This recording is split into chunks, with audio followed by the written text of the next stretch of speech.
Hello there, welcome back to my channel, Antoinette from Antoinette Intuitive Tarot and Jewellery. Today I'm just going to go through my tarot journal in the Traveller's Notebook size, which I showed a couple of months ago that I was moving into from my planner. I think it was May, and we'll just see how I've got on. So for those of you that haven't seen this is my one of my favorite leather traveler's notebooks. Really inexpensive, lovely soft leather, comes from Amazon. Came with these inserts, the paper wallets. It came with 3 books, and I have had up to 8 books in here at one point, so I think I've kind of narrowed down. So I have my tarot journal. Here we go. What I'll do is if I actually take it out so we can go through, I'll just show you what I am going to keep in here. So I'm taking my tarot journal out of here and I'm moving into something else because I've now filled it. And I've put in a deck interviews. This is something I never used to do, but Elemental Cartomancy on YouTube, and it was Chris who does a interview spread, and these are actually his questions, and he's done a video on this, which is where I got it from. And I decided to start interviewing decks. So I'm going to do a page for each deck and just see what I get out of doing that, because it's something I've just never, I've never done it before. I have my tarot spreads questions in here still.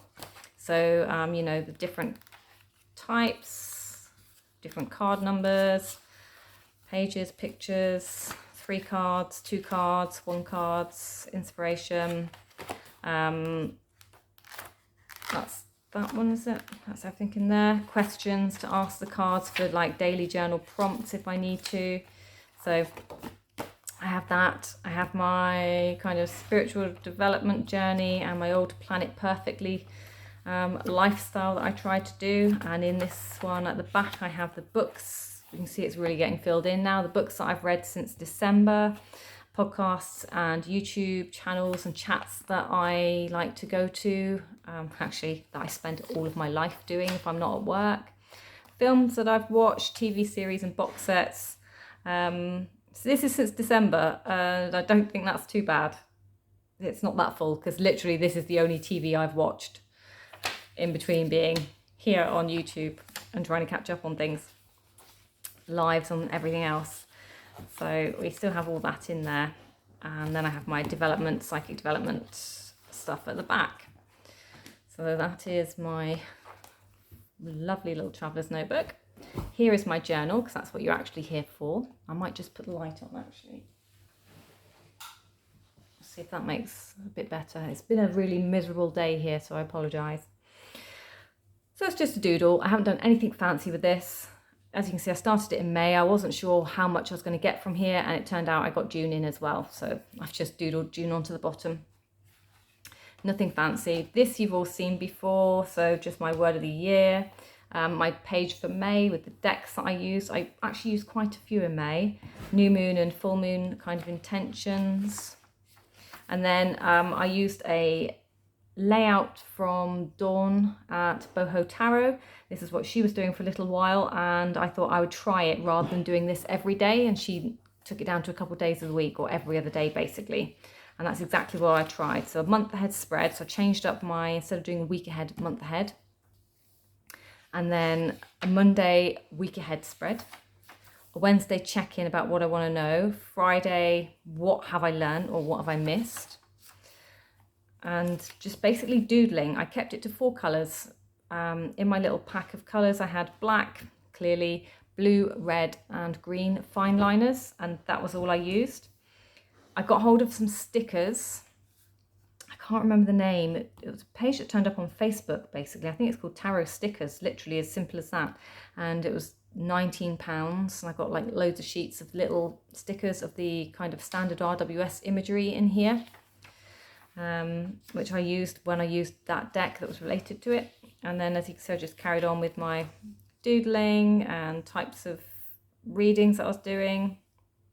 Sometimes, you know, more intense doodling, other times just random pictures. And I was going through doing that same thing. So the Monday week ahead, Wednesday whatever issue it is I wanted to know more about, Friday reflection on the week previous, And then a Sunday sort of check-in again for myself, or what should I do on Sunday for me type reading. And there we go again. See, so Monday, week ahead. There was a flower moon, so I did some questions there for a spread. I also did a Beltane spread there, which I've stuck in. And it just goes on through.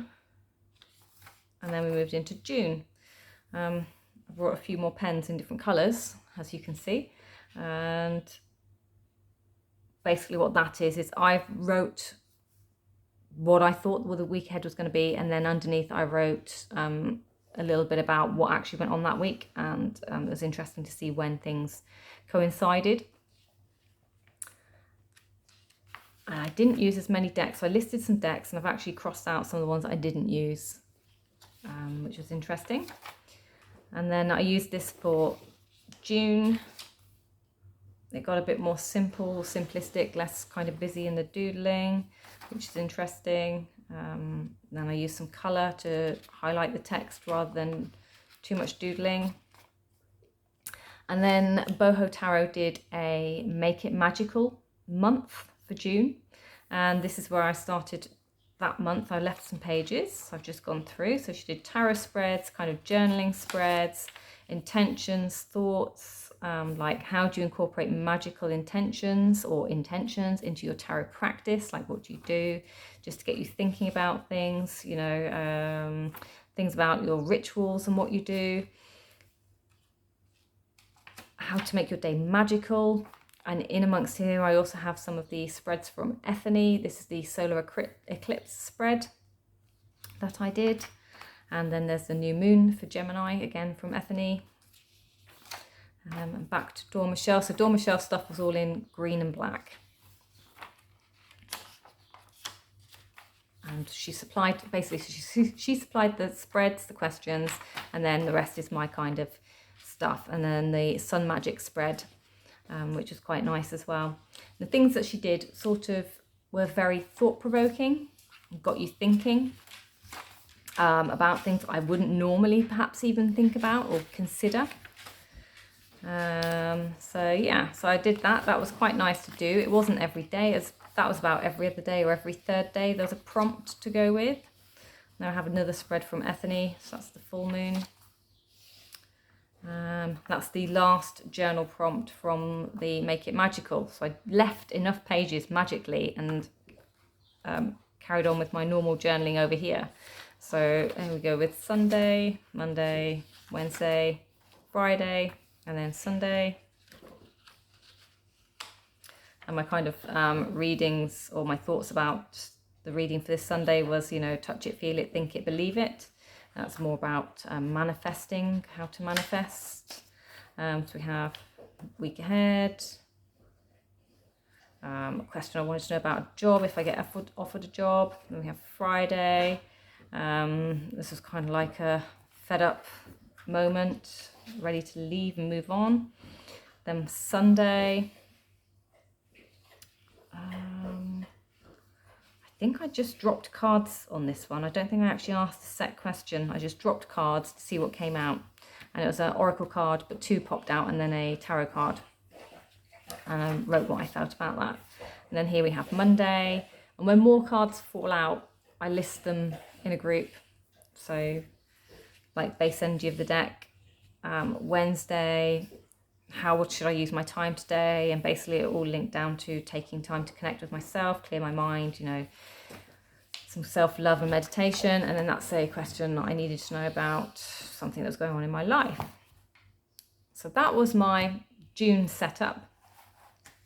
As always, I carried on with my daily card pulls. And June looked a little something like that. So a notation of the cards that I pulled for each day, the energy of the day. This is every morning, that 2-minute thing, bit of silence, energy of the day, card, and some keywords that I felt might be related to my day from that card. And if one keyword kind of stood out more to me, then you can see that I might underline it, or I might highlight it by putting a box around it. And that's because that's the word that I was feeling might be how my day's going to go.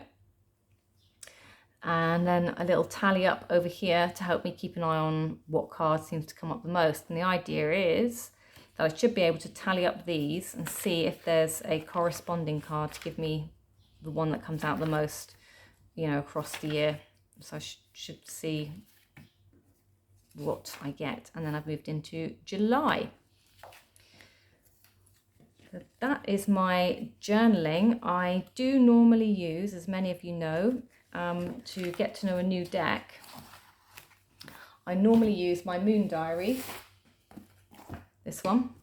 I normally have prompts in here, question prompts I've got from Pinterest, and then I just pull a card on a new deck to get to know the deck. I use these prompts to do that. So for June, I have actually written them in and I haven't done them.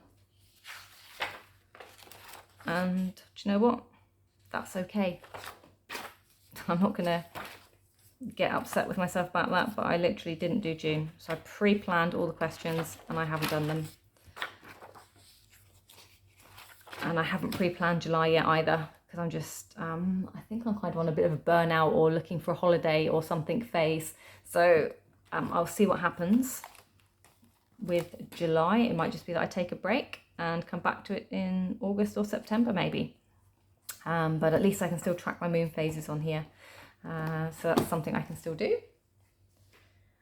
So what decks have I been using? I've been using these. These were the 3 that became the most used decks. So if we start with Tarot of the She, just have a little look. This has been a really nice deck. I've really enjoyed the colour, and I have actually enjoyed the keywords. They're slightly different to what we expect, and they do come with words on them, which I know many people don't like, but I actually quite like this. So the 9 of the Warrior 9 or 9 of Wands, we have Guardian, and that's not always something we would associate with the 9 of Wands. We might more associate that with being defensive, or if we're going for numerological aspects, maybe attainment.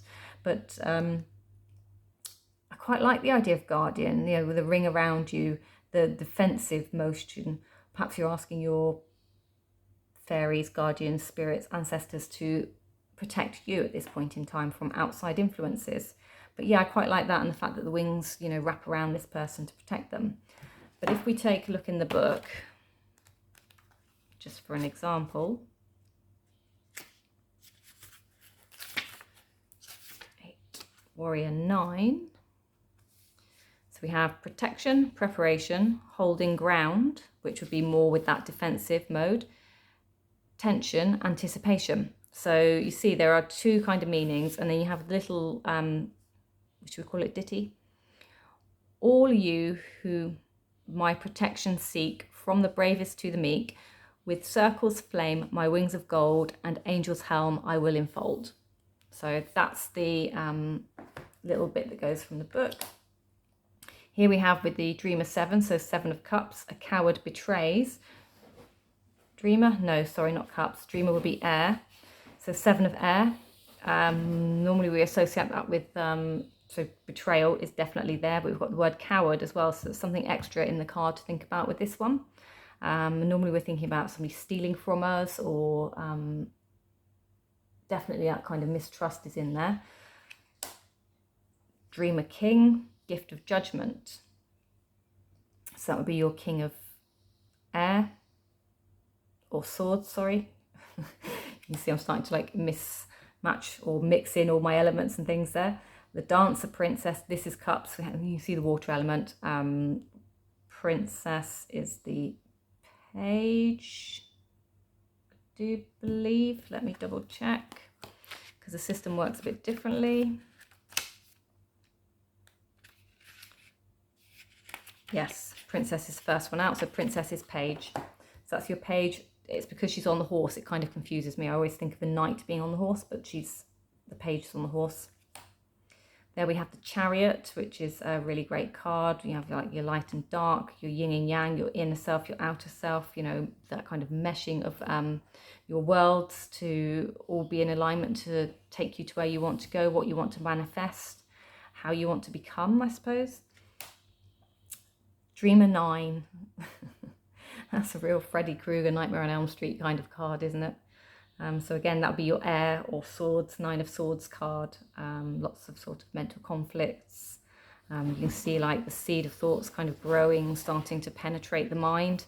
And I see this sort of tears there, like the river of like shadow of thoughts potentially. And that, so air is also like the noise, the sound, the throat chakra links to air. So you can see like the hand coming out. It's almost like they're interlinked. So you can almost see like this thoughts, this breathing, the expiration of the thoughts coming out and then coming back in and sort of keeping you in that cycle of dread, fear, anticipation, anxiety, not knowing what to do next. So that's just a few more of the cards. So we have the Temperance card, the Empress, which is really nice. I love her dress. Ace of Wands, or Warrior of Fire. Then we have the Warrior Prince. The Two of Earth, or Maker 2, Responsibility. Here we have the Lovers. So that's that deck. The oracle I chose was the Seven Energies by Colette Baron Reid. Again, a really nice deck, nice box, nice backs, nice cardstock. And we'll just take a look at some of the cards in here. So we have Close Encounters. These are linked to your chakras, where it says 7 energies, 7 chakras. So they are linked to your chakras. I can't remember how many cards it is per chakra actually. So your root chakra, 7. So seven cards per chakra. So card 10 is within the water, which would be your sacral chakra. And that kind of energy. So there we have our Wish Upon a Star. Please don't ask me to do my maths. I'm thinking that maybe we're in somewhere around the throat, third eye, throat. Body and Soul, that's your root chakra. Exposed and Revealed. I love this card. If you look really closely into the eye, is that person kind of in that child's pose, protecting themselves, feeling really naked. Grand Symphony, that's going to be your solar plexus. Ears wide open. Opening to Discovery. See, they're just lovely. They're lovely cards. Like, she doesn't do a terrible deck. So that is the Oracle deck that I was working with. And then I pulled this out, which I haven't worked with for 2 years, I think. And it's been really interesting coming back to this deck. I'd sort of forgotten how beautiful it is. It's a big deck. It's the size of an Oracle deck. In fact, all the decks I've worked with this month have been quite large, bigger than standard tarot card. And these are just really nice, really easy, really beautiful cards. So again, we have elements rather than perhaps standard meanings. Ace of Fire. Then we have the Seven of Earth, which would be Pentacles. Look at this, Three of Wands. I just love this. Page of Earth.